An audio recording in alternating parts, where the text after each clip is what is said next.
Well, didn't go awfully. Could get the green out today. It'll need a polish, got some dust in it. I upped it to a stone chip the back.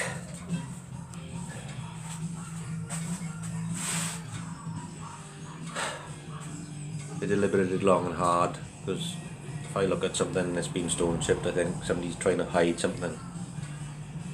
But I'm not trying to hide anything. It's just, obviously this will never set out to be what I would call a restoration. I'm trying to build a usable van, and back doors from gas bottles and firewood in it, they're going to get chipped up. So I stone chipped them to offer some protection, and I've deviated so far off the restoration path now, and I didn't think it would hurt that bad. When you see my engine, you can work out for yourself. That's not original, so I'll never be able to market this. Not that I'm intending to sell it anytime soon as a restored vehicle. What I don't know is how I'm going to be able to value it. We'll cross that bridge when my feet get wet. I've degreased the panel and rubbed this edge with a bit of solvent just to soften it a little bit, and make sure I've got all tape residue off. I don't have to degrease it again, I've touched it with my fingers. When I rubbed this joint with a 1000 grit pad, now normally I'd have taken the white down, flattened it back and put the green on it. You know, I am tired of sanding this van. All these corrugations. So I've left a hard edge. To be fair, the edge is quite clean. That Scotch tape is good. This B&Q unbranded tape, on the other hand, is crap. So I might get away with not having to use fine line tape, but I got a feeling I'm going to have to put some sort of pinstripe over the joint anyway when I finish. That was Eric Clapton and even though I primed 3 times, I've primed these panels now, and 3 times I've wet flatted, but every time you do it you'll always find a little blemish.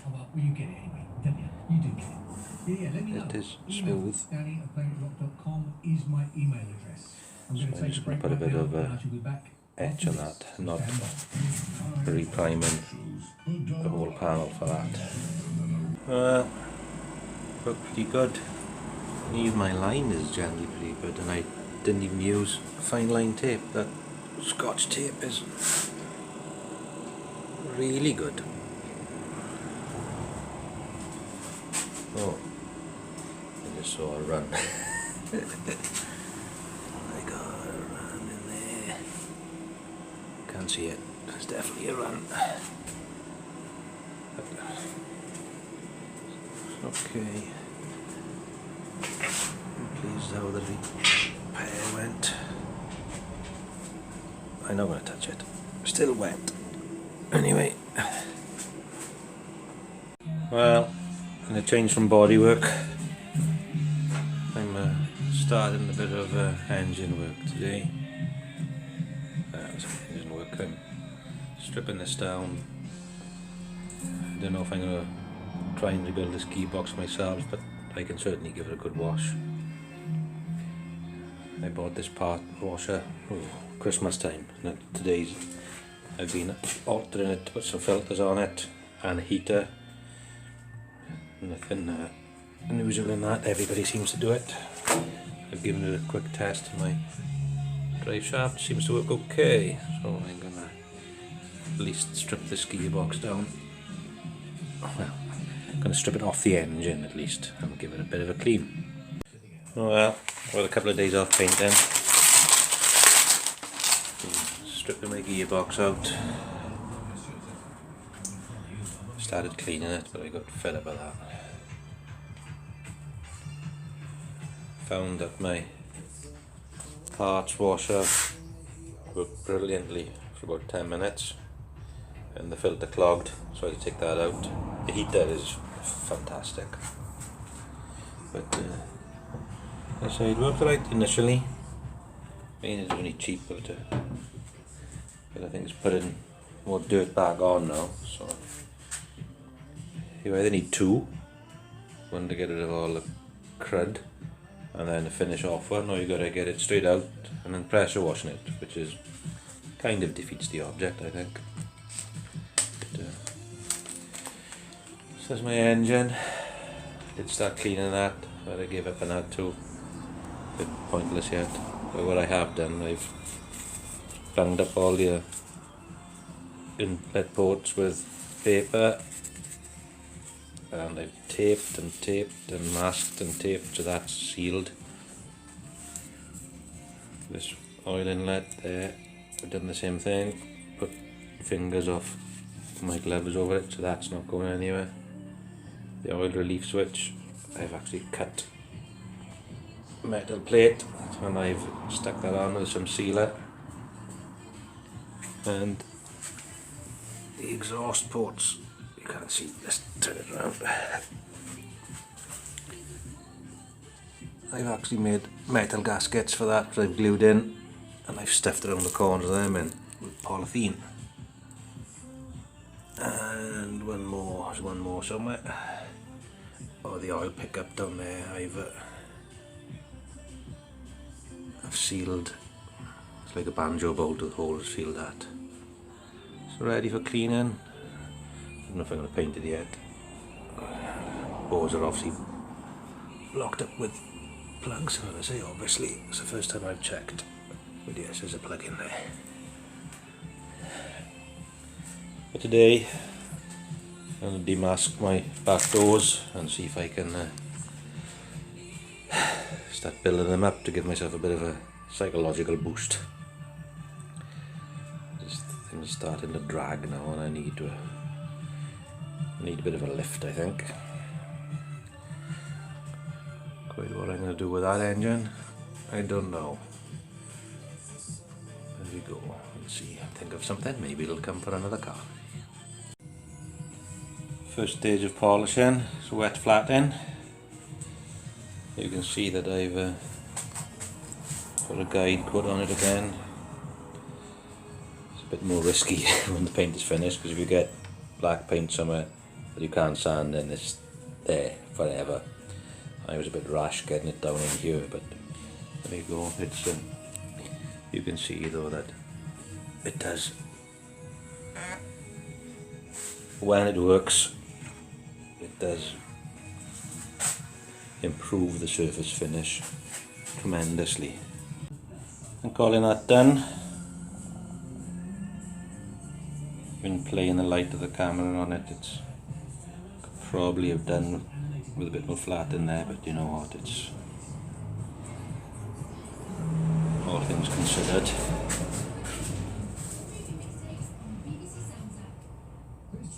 I'm pleased with that. So, to recap, I wet flatted with,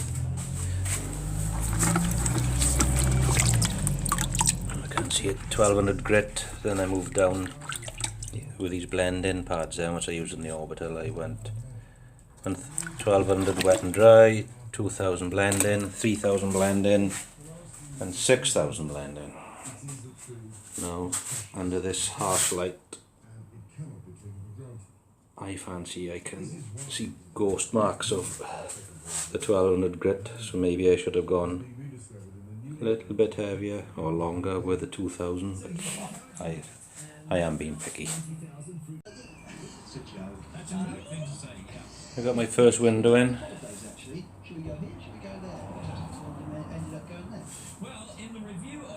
I'd like to say it went in easy, but it didn't. Well, the glass wasn't easy, but these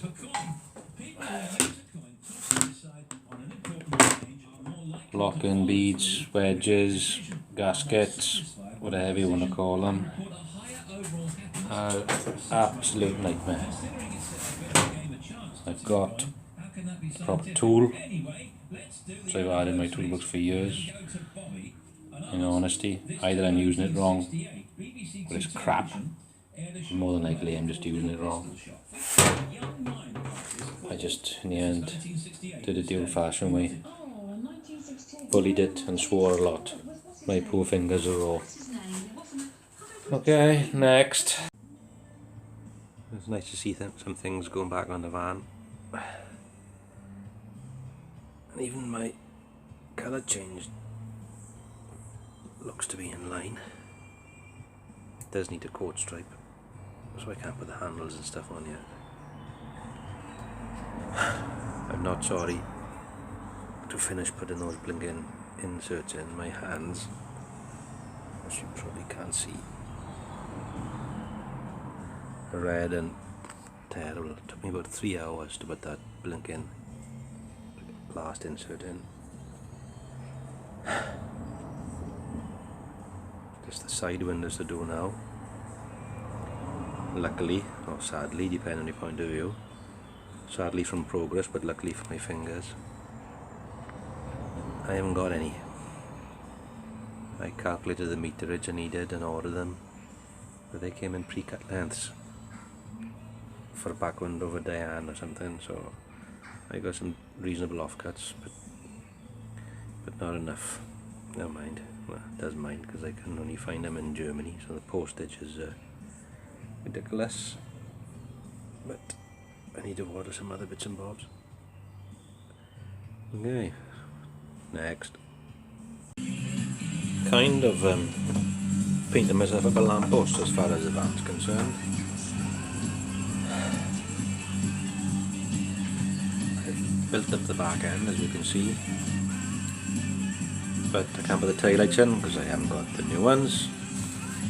Can't put the side windows in because I bought the wrong, didn't buy enough rubbers. So I've been cleaning things. Now my dashboard was looking a bit sad, so I've got to do a few bits of plastic welds, and well, I'm just going to give it a lick of paint. I think now it's all a bit looking a bit sun bleached, so I've scrubbed it and scrubbed it with degreaser. Some plastic primer, and I'll give it a quick lick of satin black. Looks quite well. Just going to make sure you get all the silicone off that people love to put on their dashboards. My side windows had loads of little scratches in them, so I'm going over them with a sharp blade first. I know I'm jumping from painting to dashboards to glass, but that's where I am at the minute in the project. I'll give them a scratch, a scrape I should say, and as long as you've got a sharp blade, it's fine. I did buy polishing kit off eBay for glass to get scratches out. Foolishly, I managed to buy the one without any abrasive. So I've got this one, which came from Lidl's in the little Dremel type polishing kit years ago. It's a bit dry and dead, but it seems to be doing the job. And I'm just put it in the pad in a little drill so I can't get too hectic. And I'm just using a bit of that on the end, at the end in my little orbital, so give it a once over. Seems to be working fine. There's a small, you can't see it.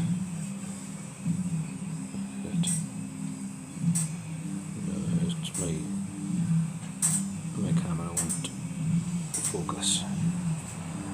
Okay, well anyway, I'll give it a quick buzz over. Oh well, that was 10 minutes well spent. Wouldn't say it's perfect, but it is very old. It's better than it's been since it's left the factory, and until my dog gets in it.